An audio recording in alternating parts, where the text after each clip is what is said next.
You will hear a number of different recordings and you will have to answer questions on what you hear.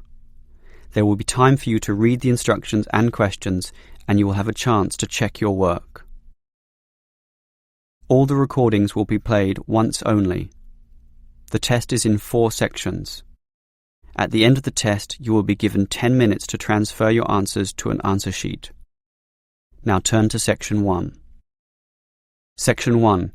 You will hear 2 teachers, Andrew and Katie, discussing the coming excursion of their language class. First, you have some time to look at questions 1 to 6. You will see that there is an example that has been done for you. On this occasion only, the conversation relating to this will be played first.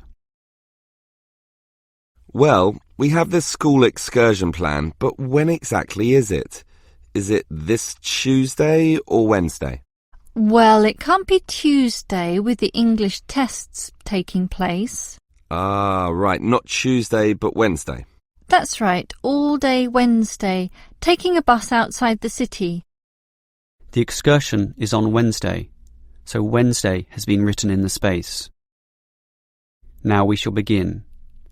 You should answer the questions as you listen, because you will not hear the recording a second time. Listen carefully and answer questions 1 to 6. Well, we have this school excursion plan, but when exactly is it? Is it this Tuesday or Wednesday? Well, it can't be Tuesday with the English tests taking place. Ah, right, not Tuesday but Wednesday. That's right, all day Wednesday, taking a bus outside the city. And where are we going? Last month we went to Arthur Island, so this time we're going to the animal park. Arthur Island was okay, but it was too cold. Let's hope the weather for this week's excursion is better. I don't suppose animals care about bad weather, but I certainly do. Have you heard the forecast? Yes, and it's not too bad. Basically, they're saying Monday will be sunny. Good. But then the weather will change. Not so good. Yes, Tuesday we'll have some showers, but by Wednesday, the day of our excursion, it will be, well, their words are cold and cloudy. Cold and cloudy. Well, as long as it isn't wet and rainy, I'm happy enough. We won't need umbrellas, just warm clothing. And what time will we get there? Let's see, the bus picks us up at 8:30 a.m. and then it's an hour and a half on the road, so we arrive at 10 a.m. Sorry, with the 15-minute break, that will actually be 10:15 a.m. That's early enough. Then all our students can see the animals, have their fun, and do whatever they want to do. Well, one fun event planned that day is Birds of Prey. What's that? That's when they bring out several birds of prey, eagles, falcons, kites, those sorts of birds, and throw pieces of meat into the air, and the birds swoop down and eat them. It's quite impressive. Sounds great. Birds of prey. Are there any other activities? There's a catered lunch at the park restaurant. We've already paid for that. And in the afternoon there's... Well, I had a choice between the reptile display and the koala handling. In the reptile display, the students can handle live pythons and various other snakes. Surely they'd rather hold koalas. I'm sure, but the koalas can't be handled unless the weather's sunny, and given the forecast, I thought it better to choose the reptile display. That's a shame. These Asian students would love the koala handling. Yes, I know, but we can't control the weather. And then we get back. What time will that be? We leave the park at 4:30, but then we face traffic, so we won't get back until well after 6 p.m. It will most likely be 6:30, but that's better than the last trip. We didn't get home until 8:30 that time. Yes, that was a bit too late, wasn't it? Before you hear the rest of the conversation, you have some time to look at questions 7 to 10. Now listen and answer questions 7 to 10. Andrew, I understand you've been doing some research regarding the breakdown by nationality of our student body.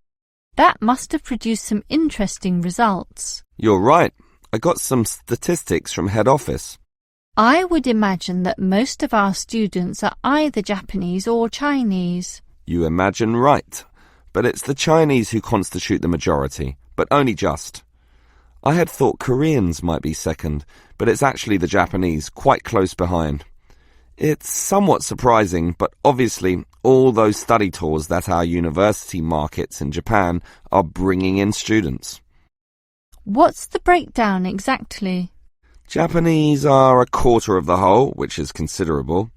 Last year they were only 16%, so that market has grown nicely. The only other proportions of some weight are the Indonesians and Koreans, about the same. Indonesians at 15% and the Koreans are a little higher, not like last year when they were less than 10%. I thought we'd have more Indonesians than Koreans. Well, as I said, they're about the same. Just like the Saudi and Thai student numbers, almost the same also, both just under 10. Which one is bigger? Thai students number just a fraction more.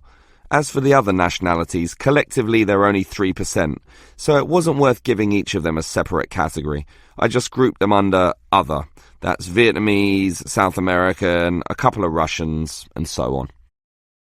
That is the end of section 1. You now have half a minute to check your answers. Now turn to section 2.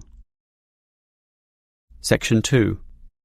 You will hear a representative from Easy Travel Travel Agency explaining to some customers the benefits of her company. First, you have some time to look at questions 11 to 15. Now listen carefully and answer questions 11 to 15. Hello everyone. Now you're here because you're interested in travel, right? And you're in the right place. For at Easy Travel we have the best deals for the best locations. We specialize in eco-travel, or holidays designed to get you amongst nature, ignoring the hustle and bustle of big cities.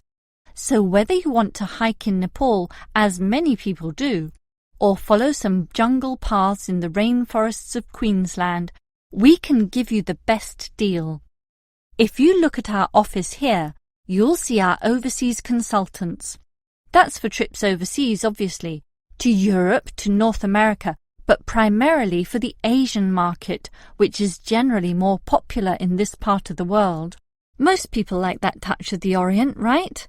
But they also like the domestic market, since this country offers its fair share of beautiful natural vistas. What about the deserts, anyone? What about some striking red rock gorges?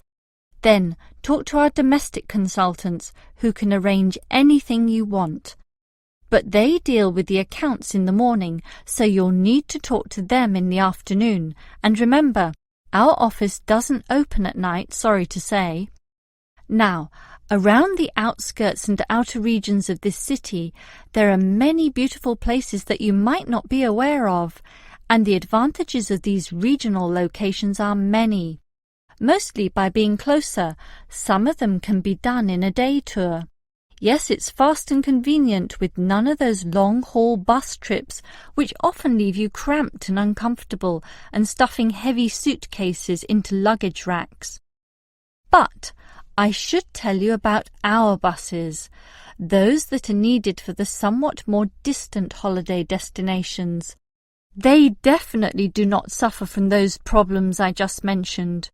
We use the services of the famous Sleek Line Company, whose buses are known as the very best.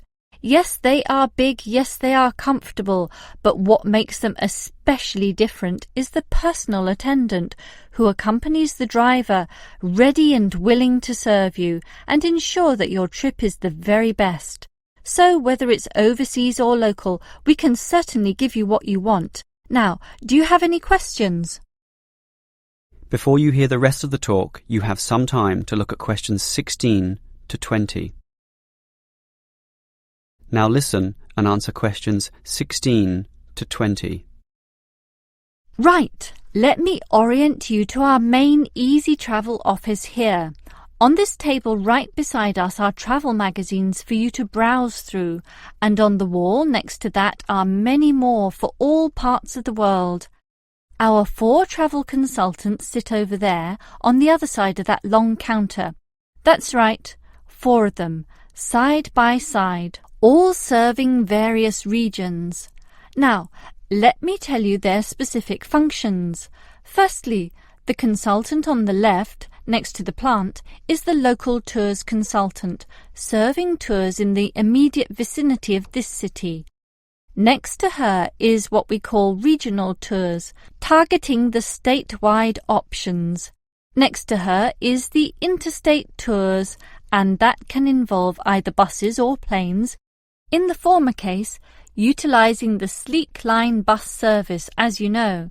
And finally, next to her in the corner is General Inquiries, which is self-explanatory. If you have questions of a general nature, rather than one relating to specific destinations, you can go there. Now, as I said, we can do international tours, and for that you need our big office, just through that door, the one between those 2 plants.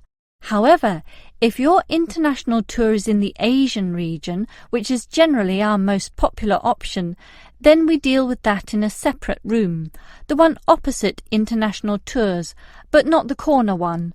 Just go through that door on the left, the one next to that cupboard. The door next to that is, in fact, our general office, so please don't go through there. That's reserved for staff members only. That is the end of section 2. You now have half a minute to check your answers.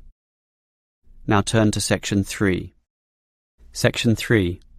You will hear 2 students, Sam and Liz, discussing their university orientation program. First, you have some time to look at questions 21 to 24.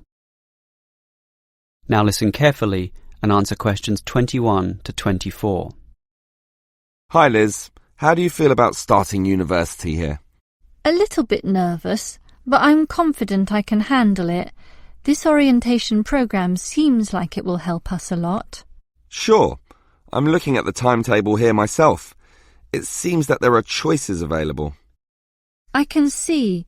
So, what are you going to do Monday afternoon? In the morning we all have the opening lecture, but it looks like we have a choice later that day, as you said. Well, the careers lecture might be helpful, but I am interested in the uni tour. It's probably too early to be thinking of careers now anyway, and I want to know what's what at this new university, so I'm doing the tour. All right, I'll come along with you. Might learn something interesting. After all, we haven't seen much of this place yet, and we will be spending 4 years here. Tuesday is another full day too. In the afternoon there's a lecture about study skills, but that morning offers another choice. Library tour or student union induction? What do you think? I think the student union is very important, but we can go there anytime, right? So we should take advantage of the library tour while it's being offered. Maybe the week after, you and I can go to the student union. Library it is then. Now, Wednesday has a free session in the morning, but after lunch there's a choice between visiting the computer lab or attending a lecture on our legal rights. Well, law and rights are important, but computers are the basis of everything these days, so I'm going to the computer lab. Don't you think knowing our legal rights is equally, if not more important? We live in a very litigious and complex society now. Sure, but it's something we can pick up later, so let's leave that one out. OK. Let me see the timetable. Thursday is a free day, and the week winds up with some celebrations on Friday afternoon. It looks like a fun choice too. There's either a barbecue on the main lawn or the dance. I never pass up the chance to eat something. What about you? If I can get a free meal, I'll take it any day, and I'm not good at dancing anyway. Well, that's that decided, right? Right. Before you hear the rest of the conversation, you have some time to look at questions 25 to 30. Now listen and answer questions 25 to 30. Guess what, Liz?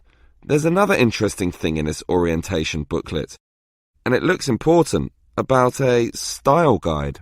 What's that? Take a look yourself. It seems to be a set of rules regarding how to present written work, essays and that sort of thing to the lecturers. They want a uniform style of presentation. I can see, so everything we hand in must have a header and a footer. A what? A header and a footer. The footer is at the bottom of the page and the header is at the very top. That's why they call it a header, you know, that little bit of writing giving details about the work. And they also want the word count. Why do they need that?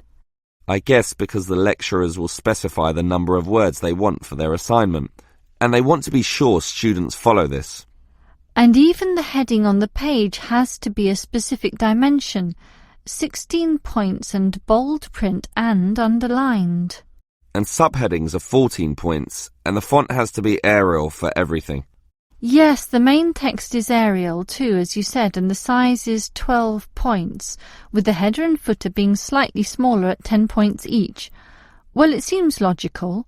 The size of everything is in proportion to its importance. But why do they need the spacing of the main text to be 1.5? The header and footer are different. They're only single-spaced. Probably to allow the teacher to insert comments or corrections, or just to make it all more readable, I suppose. And we need wide margins on the left, right, top and bottom, probably for the same reason. Lots of space to allow the addition of comments. That's a bit scary, actually. It seems to assume we will be making mistakes. And look what they want in the header and footer. The header has the name of the work. Not the name of the teacher? No, the work, but surely the teacher's name must go somewhere. Ah, here it is. It goes in the footer. OK, I'd say this is all logical. If a page is lost, say falls to the floor, then with all this information it can always be traced back to the teacher involved. Right. As you say, all very logical. That is the end of section 3. You now have half a minute to check your answers.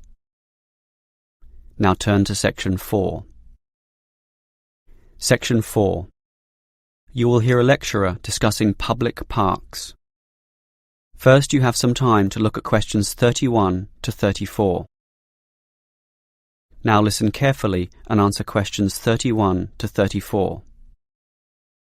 Most of us are familiar with a local park. We spend time there, play there, and have some of our best memories in these places. But what is a park?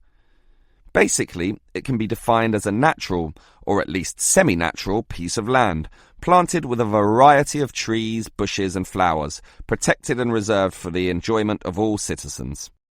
There are usually regulations about the sorts of behaviour that can take place within. And sometimes there are facilities such as children's playgrounds or fields for ball games and other sorts of activities. For this reason, if there is grass, it is kept short, and this also discourages the breeding of insect pests. A well-maintained park actually needs a lot of people to look after it, and more so if the park showcases special plants, flowers or trees, in which case it is called a botanic garden. In complete contrast, if the park is big and remote enough, it is sometimes designated as a wilderness park, to be left completely alone and untouched, protected from all development in order to allow wild species, both plant and animal, to live undisturbed. But it is the urban park, the sort of park that most people are familiar with, that I want to talk about now. These preserve natural landscapes for the pleasure of the urban population, most commonly just for passive recreation. In other words, allowing people just to observe the trees and lie in the grass. And such passive recreation is certainly needed. Before you hear the rest of the lecture, you have some time to look at questions 35 to 40. Now listen and answer questions 35 to 40. Continuing on the subject of parks, it might surprise you to know that once there were none. 1,000 years ago, there was no need, since there were already extensive open spaces, forests and wilderness surrounding most cities and towns, for example in Europe.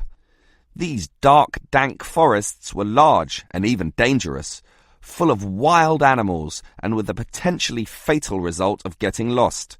Hence, fairy tales evolved about witches living in these areas and the wolves and bears which could threaten young children. However, with the rapidly increasing human population, the original wilderness and natural open spaces were intruded upon. Forests were cut down as population spread, and with them, urban pollution and further deforestation. But it was only with the advent of the Industrial Revolution that people realized natural areas needed to be preserved to give the populace access to the sort of nature that was fast disappearing due to the uncontrolled development and demand for resources.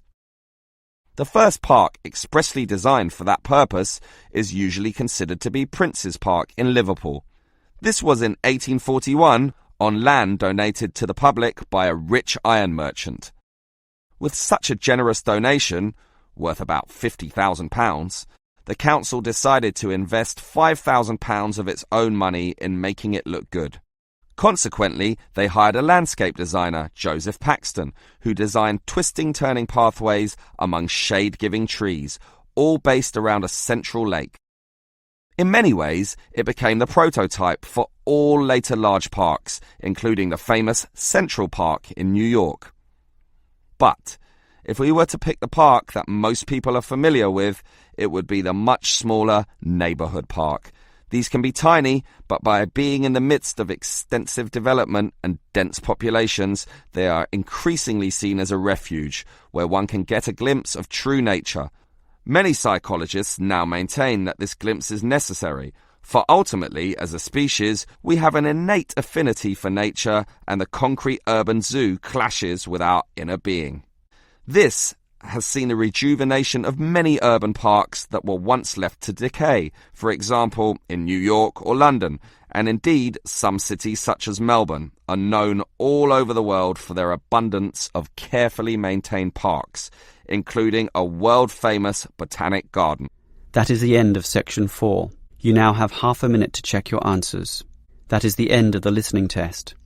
In the IELTS test, you would now have 10 minutes to transfer your answers to the answer sheet.